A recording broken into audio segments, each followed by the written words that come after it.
नमस्कार प्रिय दर्शकों, हाजिर हूं मैं आज ज्योतिष का ये जो कार्यक्रम लेकर के मैं आप सबके सम्मुख उपस्थित हुआ हूं। मेरा ऐसा मानना है कि हो सकता है मैं विस्मृत हो गया हूं, भूल गया हूं कि ये विषय मैंने आपको नहीं बताया, परंतु आज मेरे एक पुराने दर्शक जिनका ये कहना था कि आपके लगभग, उन्होंने लगभग शब्द नहीं कहा था, उन्होंने कहा मैंने सारे ही आपके वीडियो देखे हैं, चाहे वो इस चैनल पर हो या प्राच्य ज्योतिष पर राशिफल तक को लेकर के मैंने सभी वीडियो देखे हैं और तब से आपसे जुड़ा हुआ हूं पुराने समय से। तो एक विषय पर चर्चा मैं करके उनको समझा रहा था, तो उन्होंने कहा कि ये विषय आपने कभी कार्यक्रम इस पर नहीं बनाया। अब चूंकि हो सकता है मैं खुद भी इस पर अभी, मैंने जैसे कहा, विस्मृत स्थिति है मेरे साथ, क्योंकि लगभग 2200 के आसपास कार्यक्रम बना चुका हूं, जिसमें अब राशिफल वाला कार्यक्रम जब से ये करना शुरू किया है मैंने, और उसमें ये प्रतिदिन ज्योतिष से संबंधित जो सूत्र बताता हूं, तो कितने सूत्र बता चुका हूं अब ये याद रखना मुश्किल है। तो जहां तक मेरा अपना अनुमान है कि इससे संबंधित कुछ बातें तो मैंने जरूर बताई हैं। हो सकता है छूट गया हो ये विषय। अब विषय क्या है प्रिय दर्शकों, कई बार जन्म कुंडलियों में ऐसा देखने में आता है कि गजकेसरी योग है या कोई राजयोग है दृष्टि संबंध वाला, या विषयोग बना हुआ है दृष्टि संबंध वाला, या युति वाला भी। युति वाले की तो चर्चा मुझे जहां तक याद आ रहा है कार्यक्रमों में कई बार मैंने किया है, फिर भी अगर छूट गया हो तो ये चूंकि ज्योतिष का बेहद प्रारंभिक विषय है, जिसे अब नहीं, आज से 2 साल पहले आपको जान लेना चाहिए था जब मैं ज्योतिष के कार्यक्रम बनाना शुरू किया था। तो वो अगर तब छूट गया तो निसंदेह ये विस्मृति ही है कि कैसे छूटा। तो कई बार आप देखते हैं कि विषयोग है, और विषयोग का सीधा प्रभाव क्या कहता है कि व्यक्ति मानसिक रूप से विक्षिप्त हो, अशांत हो, उसके मन में तरह तरह की दुर्भावनाएं, विषयोग वाले व्यक्ति का जीवन, दाम्पत्य जीवन ठीक नहीं होना इत्यादि बातें ज्योतिष शास्त्र कहता है। लेकिन देखने में कई बार ऐसा आता है कि विषयोग है कुंडली में, परंतु व्यक्ति का जीवन है, मानसिक अशांति उसको है, लेकिन इतनी ज्यादा परेशानी नहीं है उसको। ऐसा क्यों? गजकेसरी योग है, परंतु राजयोग का जो सर्वाधिक श्रेष्ठ राजयोग है गजकेसरी योग, लेकिन उसको संपूर्ण प्रभाव नहीं मिल पा रहा। ऐसा क्यों? तो ये विषय ऐसे ही किसी योग पर मैं उनको समझा रहा था, तो उनका कहना हुआ ये कि ये विषय आपने नहीं बताया। अब उन्होंने इतना दावे के साथ इस बात को कहा, मैं कहा इससे तो मतलब जो विषय 2 वर्ष पूर्व होना चाहिए था उससे तो अब एक दिन भी नहीं रुकना चाहिए। तो चलिए इसी विषय पर चर्चा कर लेते हैं। प्रिय दर्शकों, ये बेहद सामान्य सा तर्क है और बेहद सामान्य विषय है। ग्रहों की जो दृष्टि होती है, हमारी जो आपकी दृष्टि है, चूंकि ज्योतिष के बारे में सदैव मैंने कहा यत् पिंडे तत् ब्रह्मांडे, जो इस पिंड में है वही ब्रह्मांड में है, तो ग्रहों की दृष्टि भी वैसे ही होती है। जो व्यक्ति बिल्कुल हमारे सामने होता है हम उसको बेहद कायदे से देख लेते हैं, उससे बातचीत भी हम बेहद आसानी से कर लेते हैं। मान लिया जाए कि आप मेरे बिल्कुल सामने बैठे हों, यहां मैं बैठा हूं, यहां आप, तो ये बात करना, और ठीक अगर आप यहां मेरे सामने बैठे हैं और इसकी जगह आप वहां बैठे हैं या वहां बैठे हैं या इस रेडियस से और बाहर हैं, तो बात करने में दिक्कत होगी। मुझे थोड़ा ऊंचा भी बोलना पड़ेगा, हो सकता है थोड़ा चिल्लाना भी पड़ेगा, हो सकता है आप इस पूरे रेडियस से ही बाहर हो जाएं एकदम आखिरी छोर पर, तो मेरी आवाज ही हो सकता है आपको ना सुनाई पड़े, या मैं आपको ठीक ठीक देख ना सकूं। यह एक दायरा है, आप इसे एक दायरा समझिए। इसी दायरे में ग्रह गोचर कर रहे हैं, संचरण कर रहे हैं।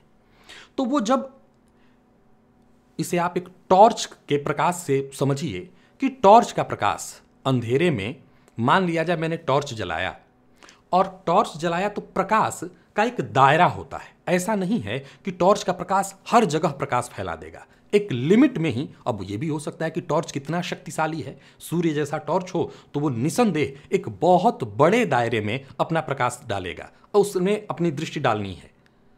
यहां प्रकाश डालना ही दृष्टि है। बाकी के हो सकता है टॉर्च की रोशनी थोड़ी मध्यम हो तो उसका दायरा भी लिमिटेड होगा। तो कई बार क्या होता है कि जब जन्म कुंडली में ग्रह एक ही नक्षत्र में, एक ही अंश के आसपास या 8-10 अंश के आसपास की दूरी में हों। फिर से सुनिए कि जन्म कुंडली में जब भी कोई ग्रह एक ही अंश पर, एक ही नक्षत्र में या एकदम दायरा करीब हो, ये युति के बारे में बता रहा हूं, दायरा बेहद करीब हो, 10 अंश के भीतर का दायरा हो, तो ये जो योग होता है या दुर्योग होता है, ये बेहद प्रभावशाली और शक्तिशाली होता है। ये युति संबंध है। दृष्टि संबंध में भी यही बात लागू होगी कि अगर बिल्कुल दायरे के सामने है, मान लिया जाए कि जन्म कुंडली में, एक उदाहरण से मैंने समझाया है कि शनिदेव मान लिया जाए 3 अंश पर लग्न में बैठे हैं और चंद्रमा सप्तम में 20 अंश पर बैठे हैं, है ये विषयोग, इसमें कहीं कोई दो मत नहीं, ये विषयोग है, लेकिन उतना प्रबल प्रभावशाली विषयोग नहीं है जहां व्यक्ति मानसिक रूप से संपूर्ण विक्षिप्त हो। क्यों? क्योंकि यहां दायरा अगर देखें तो एक 20 अंश पर है और एक 3 अंश पर है, एक की डिग्री 3 है और एक की डिग्री 20 है। तो उस अवस्था में यह जो दृष्टि प्रभाव है, यह दृष्टि प्रभाव है, विषयोग की गणना भी होगी, लेकिन इसका प्रभाव बेहद न्यून होगा। अब एक और सूत्र, यह वाली लाइन मुझे बताई हुई है, मुझे पूरा याद है कि ग्रह अस्त हों, मृत हों, वृद्ध हों, क्यों अस्त ग्रहों का प्रभाव, अगर आप पुरातन ग्रंथों को पढ़ेंगे, जितने भी पुराने ग्रंथ ज्योतिष के हैं उनको अगर आप पढ़ेंगे तो उसमें साफ साफ लिखा है कि अस्त ग्रह का कोई प्रभाव होता ही नहीं है। क्यों कहा? वो इसीलिए कहा कि सूर्य के प्रकाश में ही अस्त होता है, तो जिसकी आंखें खुद ही चौंधियाई हुई हों वो देखेगा कैसे? सरल सा विषय है कि जिसकी आंखें खुद ही चौंधिया गई हों, इतना तेज प्रकाश उसकी आंखों में पड़ा है कि वो देख ही नहीं सकता, अंधा हो गया है। यहां अस्त शब्द में आप देखें तो वो अंधा हो गया है, क्योंकि सूर्य के प्रकाश के करीब है वो, और सूर्य का प्रकाश उसको देखने लायक नहीं छोड़ी, तो वो क्या देखेगा, वो क्या प्रभाव देगा? तो ये शास्त्रकारों ने कहा कि अस्त ग्रह का कोई प्रभाव नहीं, शून्य प्रभाव या बुरा प्रभाव। उन्होंने बुरे प्रभाव के तौर पर कहा, और बुरे प्रभाव के तौर पर इसलिए कहा कि जन्म कुंडली में 9 ग्रहों का अपना अपना महत्व है, और उसमें से कोई एक भी ग्रह अगर अपना प्रभाव नगण्य कर लेता है, मृत हो जाता है, अस्त हो जाता है, तो जाहिर सी बात है बुरा ही माना जाएगा। परंतु बाद के काल में इस पर और भी विचार हुआ, हर दिन नवीनता आई, तो उसमें देखा जाए तो सूर्य का अपना जो प्रभाव है, उस प्रभाव में ही उस ग्रह का प्रभाव विलीन हुआ, और उस विलीन प्रभाव को उसने मानव पर डाला। यानी देखा जाए तो वो तत्व जो ग्रह अस्त है, उसका तत्व शरीर में है जरूर, लेकिन थोड़ा मध्यम पड़ गया है, उसका तत्व थोड़ा मध्यम पड़ गया है। तो ये सूर्य की चर्चा चल रही थी। यहां विषयों की मैं चर्चा कर रहा हूं कि ये दोनों के दोनों ग्रह, चंद्रमा और शनि, अगर दोनों की डिग्री अगर आप देखें तो एक 3 पर है और एक 20 पर है, तो यहां दृष्टि संबंध जैसी कोई बात बहुत ज्यादा नहीं बन रही है। क्यों?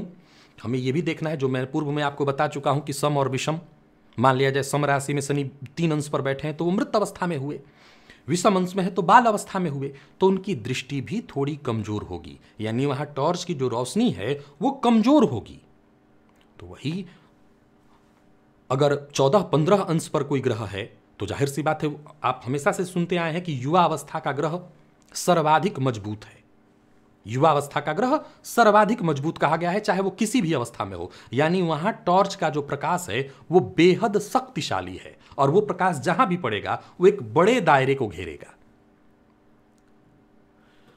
तो राजयोग हो या दुर्योग, इसमें जो ग्रह युति में है वो, और जो ग्रह दृष्टि संबंध में है वो, उनको सदैव ध्यान में रखिए। अगर 10 अंश की दूरी है, 10 अंश या 12 अंश तक की दूरी है, तो वो प्रभाव लगभग संपूर्ण प्रभाव मिल जाता है। मान लिया जाए कि गजकेसरी योग बना रहा ग्रह, मान लिया जाए गुरु 10 अंश पर है या चंद्रमा 10 अंश पर है, गुरु 20 अंश पर है, तो ये दोनों के बीच 10 अंश का फासला है, तो ये गजकेसरी योग है, प्रभाव है। लेकिन अगर 10 अंश पर चंद्रमा है और 10 अंश पर गुरु है, तो ये बेहद प्रभावशाली गजकेसरी योग है। ये चाहे दृष्टि संबंध में हो या युति संबंध में हो, यही संपूर्ण प्रभाव वाला गजकेसरी योग है। इसी का आप प्रभाव सुनते हैं। आप जो सुनते हैं कि राजा अथवा राजा के समतुल्य जीवन होगा, वो ये दे सकता है। वैसे ही विषयोग जो आप सुनते हैं कि व्यक्ति को विक्षिप्त कर देगा, पागल कर देगा, परेशान, तो वो यही है कि 10 अंश पर शनि है और 10 अंश पर चंद्रमा है। दोनों या तो दृष्टि संबंध बराबर बना रहे हैं या युति बराबर बना रहे हैं। तो मैं समझता हूं कि यह विषय बहुत सरल था और हर ज्योतिष प्रेमी को यह जानना चाहिए था। अगर मुझसे यह छूट गया था तो आप इस विषय को नोट कर लीजिए और याद रखिए। ग्रह के प्रभाव को इसी भांति देखा जाता है। ग्रह का जो प्रभाव है वो दृष्टि संबंध, अगर दोनों के बीच दूरी बहुत है तो उसका प्रभाव बहुत नगण्य।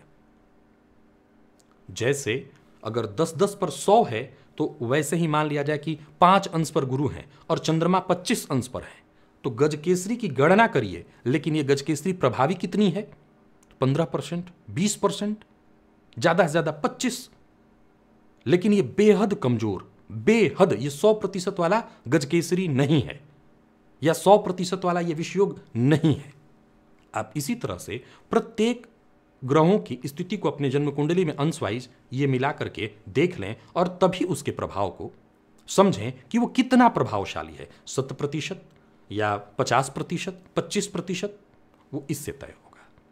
तो आशा करता हूं यह बेहद छोटा विषय जो बहुत पूर्व में होना चाहिए था छूट गया, तो आज आप लोग नोट कर लीजिए। या आज के लिए बस इतना ही, इजाजत दीजिए, पुनः मुलाकात होगी। तब तक के लिए नमस्कार।